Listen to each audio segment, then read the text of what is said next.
Alors, salut à toutes et à tous. Hier, avec des membres sur Discord, on est venu à discuter et à se poser la question de savoir un petit peu comment allait se dérouler le marché post-merge sur, du coup, sur la crypto et plus précisément sur le minage. Alors du coup, j'y ai réfléchi et je me suis dit, mais concrètement, comment ça peut se passer, quels peuvent être les paramètres à prendre en compte, etc., etc.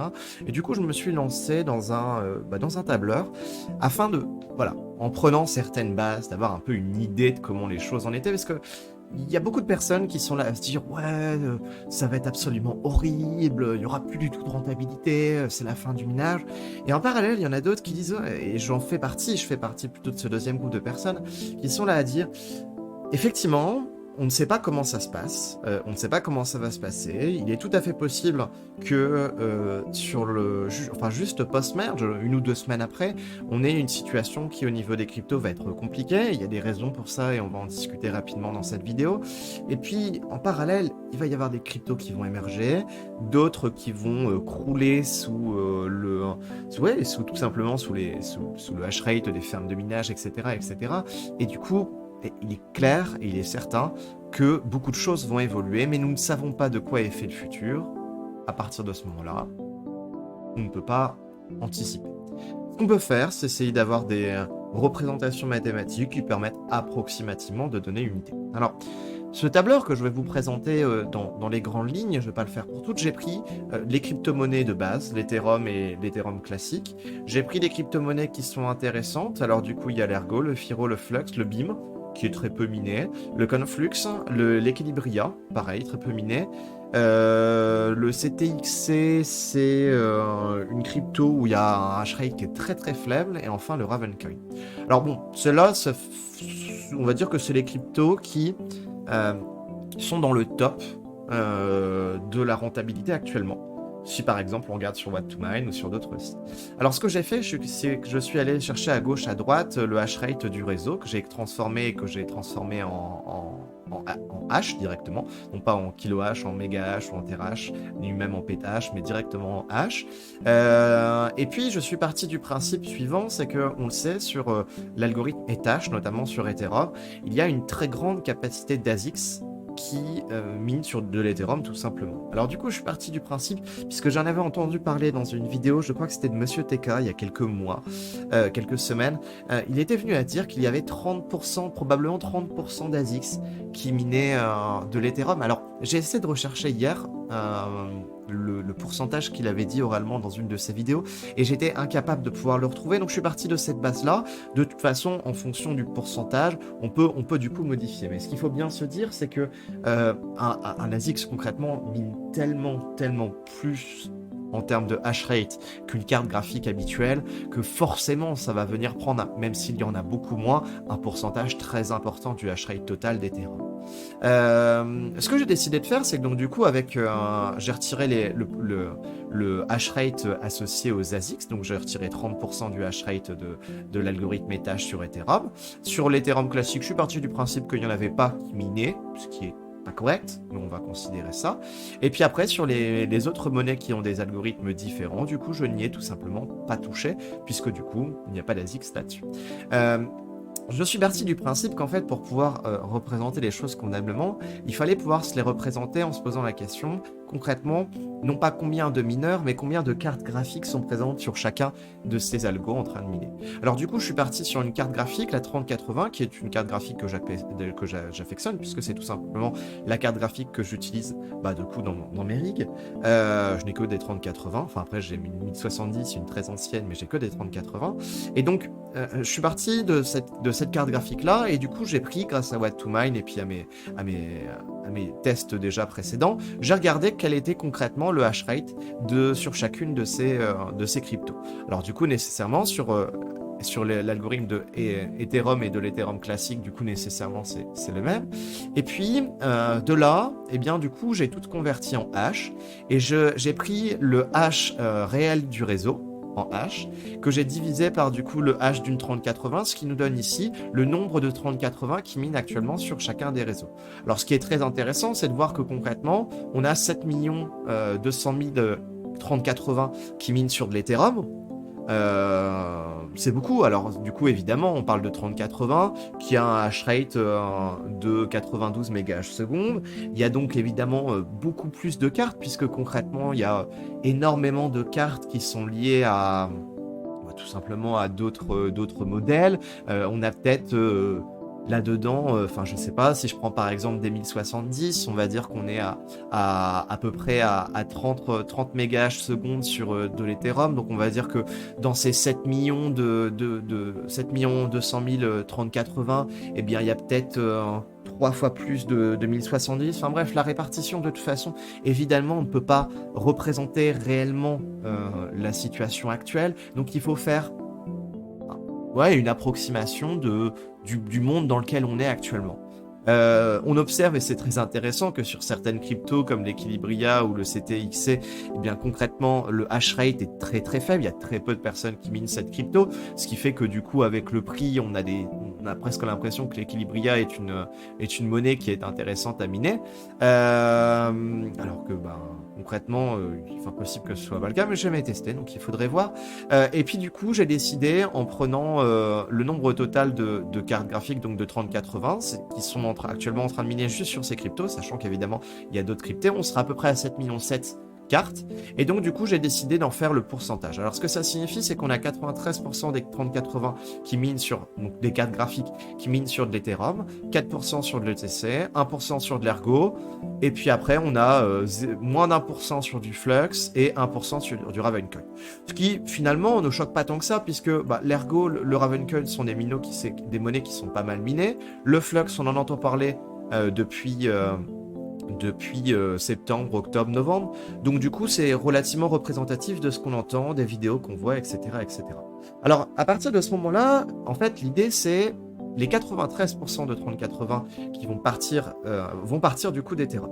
Et donc, c'est bien ce que j'ai écrit ici, c'est que je vais considérer que déjà, d'une part, que toutes les cartes graphiques sont les 3080, et en plus de ça, qu'il n'y a aucune entrée ou aucune sortie de mineurs. C'est-à-dire qu'il n'y a pas des mineurs qui vont décider d'arrêter, et pas des mineurs qui vont décider d'entrer.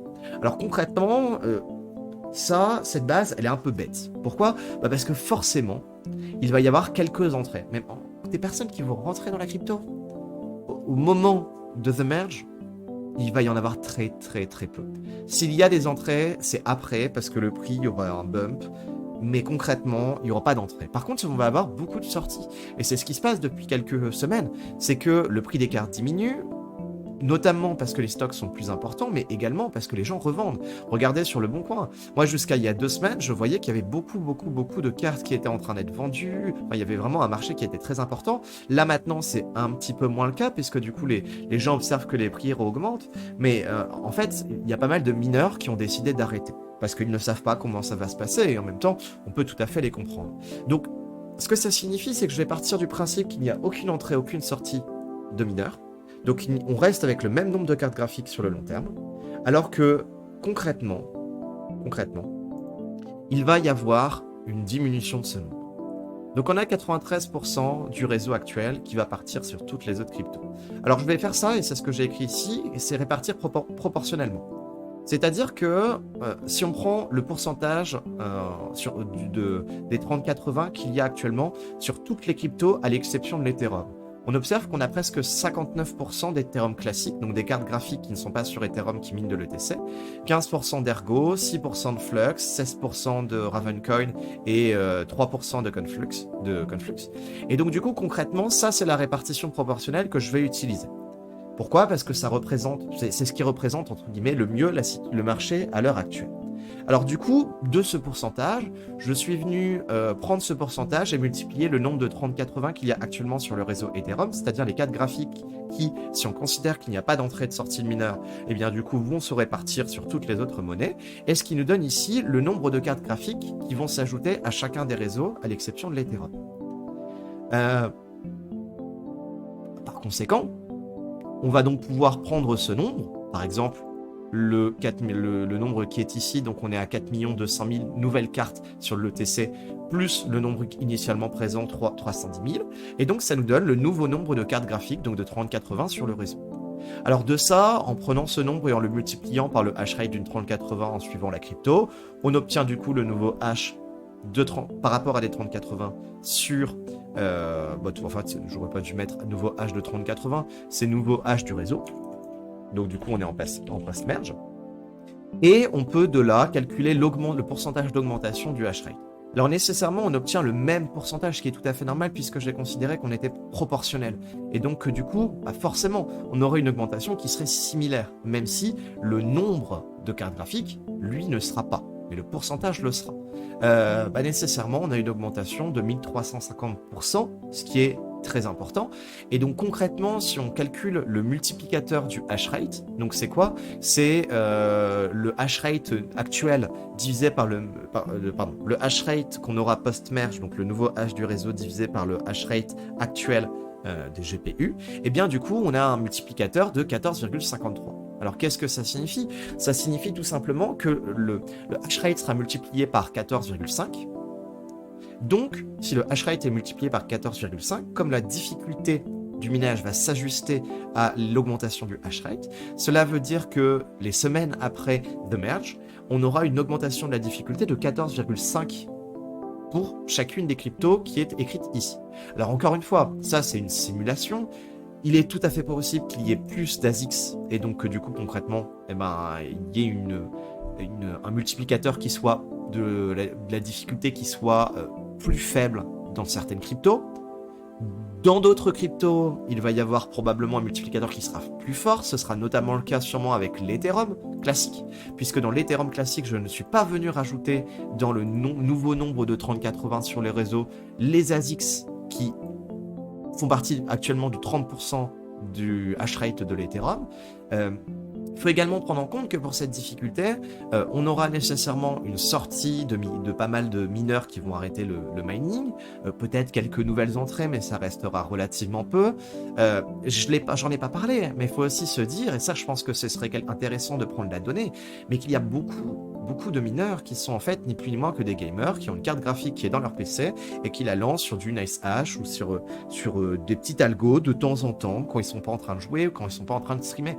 Et donc du coup, même si forcément par rapport aux fermes de minage, concrètement, le hash rate de ces personnes-là est plus faible, ça reste quand même un pourcentage qui doit pas être loin du 5% du réseau actuel d'Ethereum. Peut-être même plus, je sais pas. Ça, c'est quelque chose que je ne peux pas quantifier, donc du coup, je ne l'ai pas pris en compte. On va dire que la difficulté est du coup multipliée par 14,5. Ok. Alors, on a du coup, à partir de là, moi je considère qu'on ne peut pas aller plus loin. Pourquoi? Parce que quand bien même la difficulté du mining est multipliée par 14,5, cela veut donc dire nécessairement qu'on va obtenir en tant que mineur 14,5 fois moins de chacune des cryptos qu'on mine actuellement. Et donc, à partir de ce moment-là, moi je m'arrête dans mon raisonnement. Certaines personnes vont aller plus loin. Certaines personnes vont aller plus loin et dire oui, mais si c'est 14,5 fois plus grand, on va recevoir 14,5 fois moins de la crypto, et donc par conséquent, le prix va être aussi diminué par 14,5. Alors regardons ce qu'il en est dans ce cas-là. Ensuite, j'expliquerai pourquoi moi je ne suis pas d'accord avec ce raisonnement. Donc on a notre multiplicateur de 14,5, on a le prix actuel des cryptos, alors l'Ethereum ça ne change pas, très bien. Je suis allé chercher directement en prenant What2Mine qui est un site sur lequel on a du coup pour une 3080, donc ça c'est la donnée que j'ai pris, 81,5 mégahash seconde, ce qui donne 91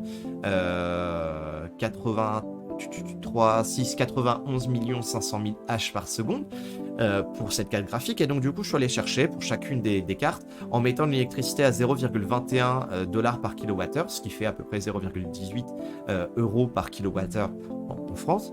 Et bien du coup ici je suis allé chercher du coup les différentes valeurs, donc les profits en dollars que j'ai multipliés par 0,91 pour pouvoir obtenir les profits directement, non plus en dollars mais en euros.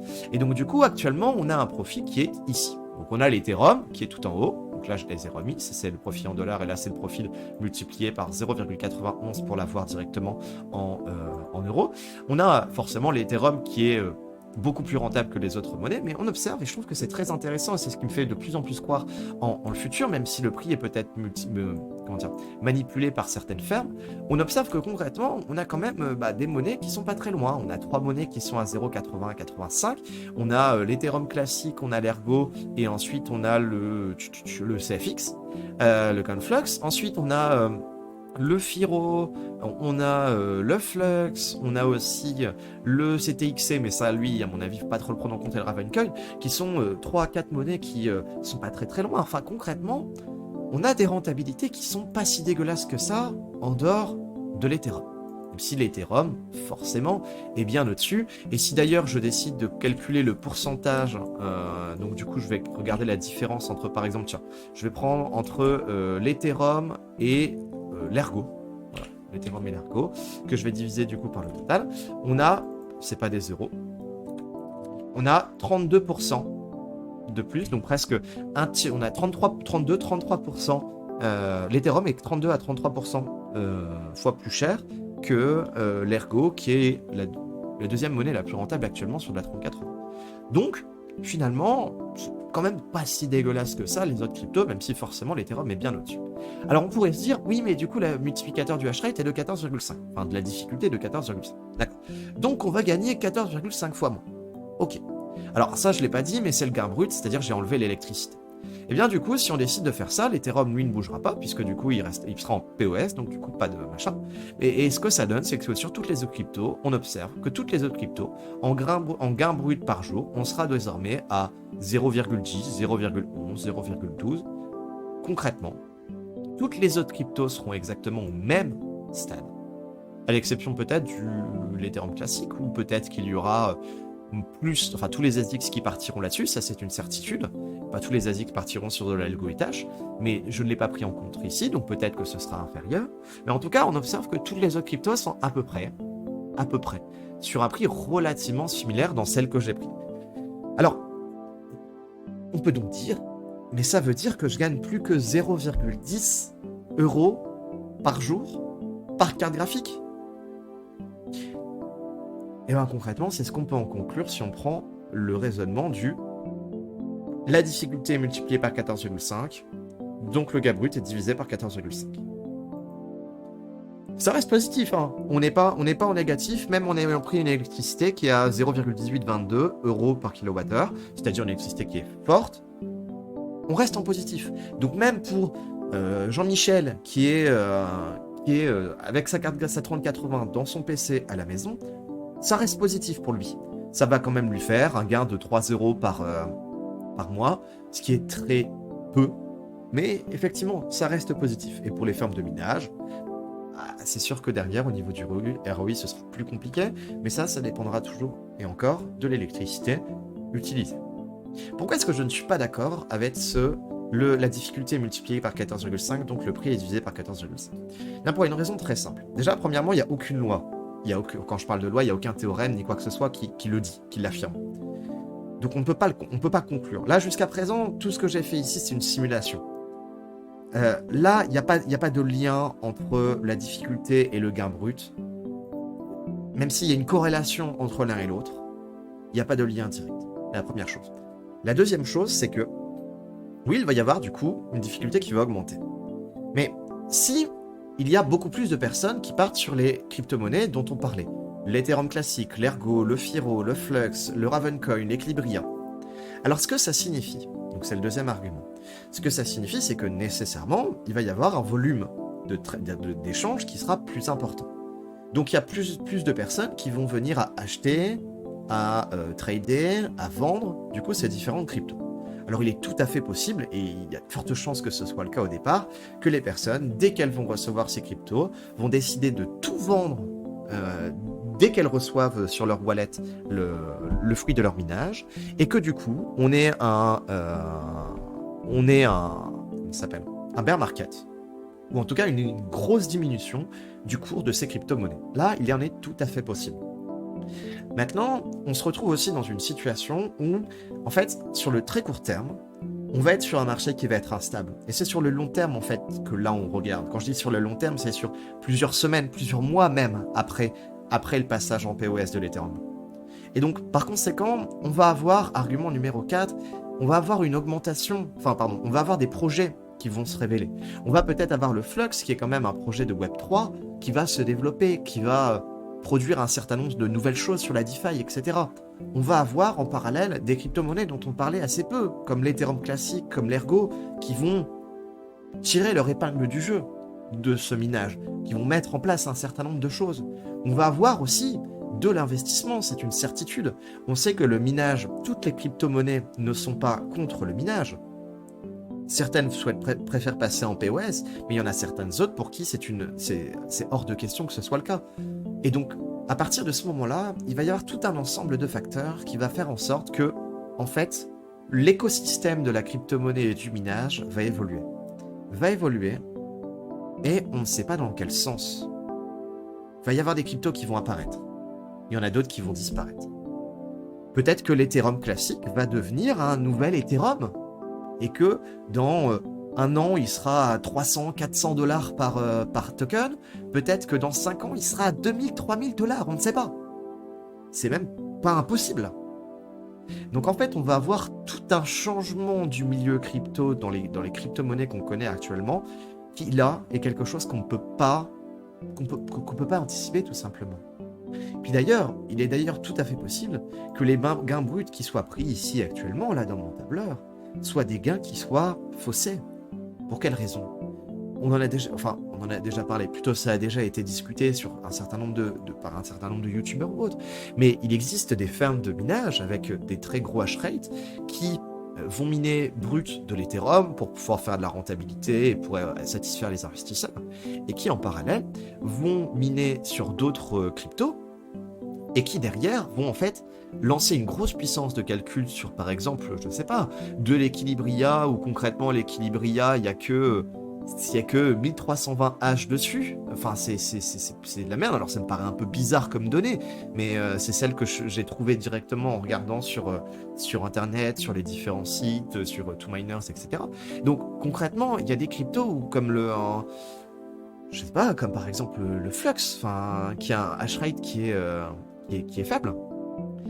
Et ben concrètement,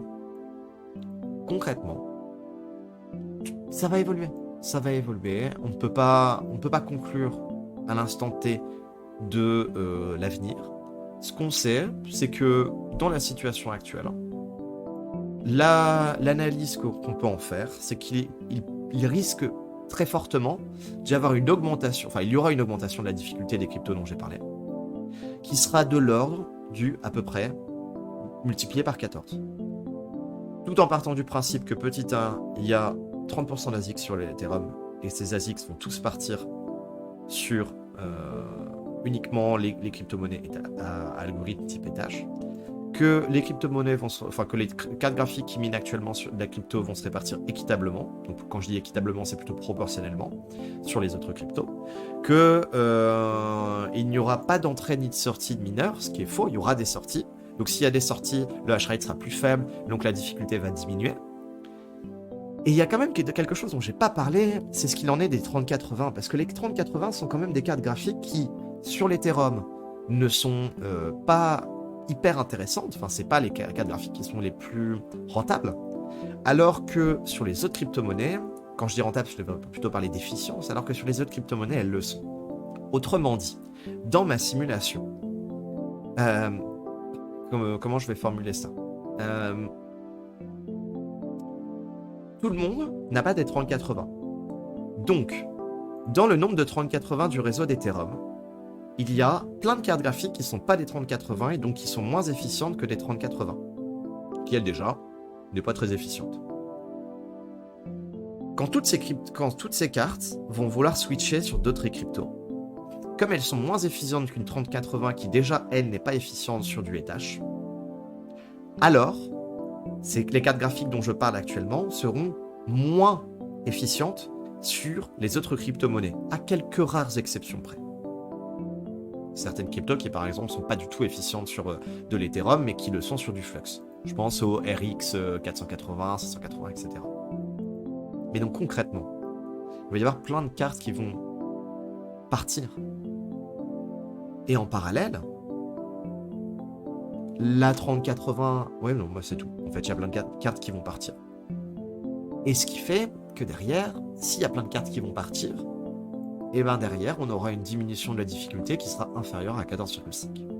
Alors concrètement, ce qu'on pourrait se poser comme question, c'est, ok, on va partir du principe qu'on a une multiplicateur de difficulté qui est de 15, sur toutes les crypto-monnaies qui sont ici. Qu'est-ce qu'il en sera concrètement sur du Ethereum classique? Alors du coup, sur le Ethereum classique, au nouveau nombre de cartes de 3080 sur le réseau, je vais décider de rajouter les 30%. Donc je vais prendre les 30%. Le 30% de... Eh bien tout simplement, les 30% d'ASICS. Alors attendez, il faut juste pas que je fasse une bêtise. Non, donc ça c'est l'ajout de carte graphique, ça c'est le nombre de cartes graphiques, et donc du coup je vais l'ajouter directement au hash rate. Donc au hash rate du nouveau hash rate sur l'Ethereum classique, je vais venir ajouter 30% du hash rate que nous avons actuellement sur Ethereum. Ce qui fait que sur l'Ethereum classique, on aura une augmentation du hash rate de 2300%. Et par conséquent, un multiplicateur de la difficulté de 24,4. Donc, concrètement, on peut dire que sur l'Ethereum classique, on aura un multiplicateur de difficulté, donc il sera 24 fois plus compliqué de miner. Par contre, sur les autres cryptos, il est fort possible qu'on soit autour du x10, plutôt que du x15. Ça nous donne une représentation pas trop dégueulasse, même si forcément il y a plein de si, de la réalité. Alors il y a juste une dernière chose sur laquelle j'aimerais conclure avant de vous laisser, c'est reparler directement de, non pas de what to mine, puisque ça j'en ai parlé, mais de parler directement de la situation avec The Merge. Là je suis directement sur le GitHub de, tout simplement, vous voyez ici, de The Merge. Et en fait là on a tous les points qui sont cochés, donc tous les petits points, tous les petits carrés, ça correspond tout simplement à tout ce qui est à faire avant que le code ne soit freeze et que derrière The Merge soit réalisé. Et concrètement, on voit qu'il y a encore quelques petites choses qui n'ont pas été terminées. Alors on voit que ça a un peu avancé par rapport à il y a un mois. Mais concrètement, je m'y connais très peu là-dedans. Mais ici, il y a quand même des choses là. Comment est-ce que je vais traduire ça? En gros, il va y avoir des périodes... comment dire? En gros, ce point-là, c'est prendre en compte les périodes où justement, non pas l'algorithme, mais on va dire, oui, si on va dire le consensus layer sera weak, donc sera faible. Et en gros, c'est qu'est-ce que ça va vouloir dire sur du coup le POS. Donc ça, c'est quand même un gros point qui, je pense, pas facile à travailler. Toute la partie qui est ici, execution layer, donc là-dessus on est fini. Ici l'API, bon ça rien de spécial. L'infrastructure provider guide, c'est quoi? C'est en gros tout simplement, c'est un espèce de livre blanc dans lequel il est décrit précisément ce qu'il en est de l'infrastructure. Donc là c'est juste peut-être un petit peu long à écrire et à formaliser, mais ça c'est juste du blabla. Ici, unit test, on a quand même un test de consensus qui est important. Actuellement, ils sont en train de faire les tests pour savoir, dans le cas où il y a, lors de la merge, des forks qui se réalisent. Ça, c'est quand même quelque chose qui est un point très important. Et puis du coup, de nouveau, les points de faiblesse de la synchronisation, enfin de la synchronisation de la blockchain lorsqu'ils vont passer lorsqu'il y aura du coup directement le POS qui se réalisera, donc en gros la mise à jour de The Merge. Et ça, c'est un point qui est hyper important. Si ça plante, mais derrière, on peut se retrouver dans une situation extrêmement compliquée. Alors, l'execution ici, je sais pas trop ce qu'il en est, je connais pas, mais les EVM, c'est en gros l'un des points principaux points de l'Ethereum, puisque du coup, à la base, dans le projet Ethereum, ça parlait des Ethereum Virtual Machines, et donc là, je ne sais pas à quoi ça correspond, mais j'ai cru comprendre que les EVM étaient quelque chose de pas facile, mais ça, à la limite, on va passer. Ouais, ici, je ne sais pas ce qu'il en est. Ici, le fuzzing, je sais pas, je crois que ça c'est le client pour tout ce qui est POS, pour le staking POS. For Public Testnets, donc ça c'est quand même un truc qui va prendre du temps, c'est-à-dire qu'une fois qu'ils ont terminé, en gros, tous leurs tests sur le fork, et ben derrière, ils vont devoir les lancer sur le testnet, et donc là, ils en sont pas encore. sachant qu'il est tout à fait possible qu'il y ait des bugs à ce moment-là. Ici, dans le cas où la blockchain, il y a des parties qui en gros viennent à planter, et en gros il y a une recovery, donc il y a une sauvegarde à remettre à jour, je sais plus comment est-ce qu'on dit, en gros on a fait une mise à jour à l'instant T-1, il y a un problème à l'instant T0, à l'instant T+1 on vient reprendre la sauvegarde de T-1 et la remettre dans le cas où il y a un problème. Donc ça c'est quand même un point, un espèce de backup qui est essentiel. Et puis derrière on voit que dans les stress tests, dans le cas où il y a lors du passage en POS une attaque, donc en fait concrètement, BitsBitRippin, qui est un YouTuber américain avec une entreprise, une grosse ferme de mining, etc., est venu à de nombreuses reprises, je vous invite à regarder sa chaîne YouTube, à en parler justement de la situation avec The Merge. Concrètement, j'ai regardé il y a 1 mois et demi. Ça a un petit peu évolué effectivement. Mais là concrètement, BitsBitRippin disait si mi-mars, fin mars, Vitalik et l'équipe n'a pas dit que le code était terminé, alors The Merge n'arrivera pas fin juin, début août. Enfin, du coup, fin juin, début juillet plutôt. Concrètement, c'est loin d'être terminé. Je peux pas dire, et je vais pas aller dire oui, ça prendra tant de temps parce que je m'y connais pas, et je suis pas un informaticien. Et je code encore moins dans le Solidity ou dans les langages qu'ils utilisent pour leur blockchain. Mais concrètement, il y a encore beaucoup de tests à faire, il y a encore beaucoup de choses qu'ils vont devoir bosser. Ils ont bien avancé, c'est une certitude. Mais là, avec tout ça, à mon avis, il va falloir encore au moins 2 mois pour faire leurs tests, pour pouvoir finir tous ces points-là. Au moins 2 mois, ça fait que concrètement, ils avaient dit juin. Donc on dit quand ils disent juin, c'est fin juin. Concrètement, tant que le code n'est pas arrêté, et ben du coup on peut encore décaler de 3 mois. Là, il y a encore au moins 2 mois pour bosser sur ce code. Donc ça veut dire que The Merge n'arrivera pas avant 5 mois, au moins. Ben, du coup, ça nous fait donc mai, juin, juillet, août, septembre.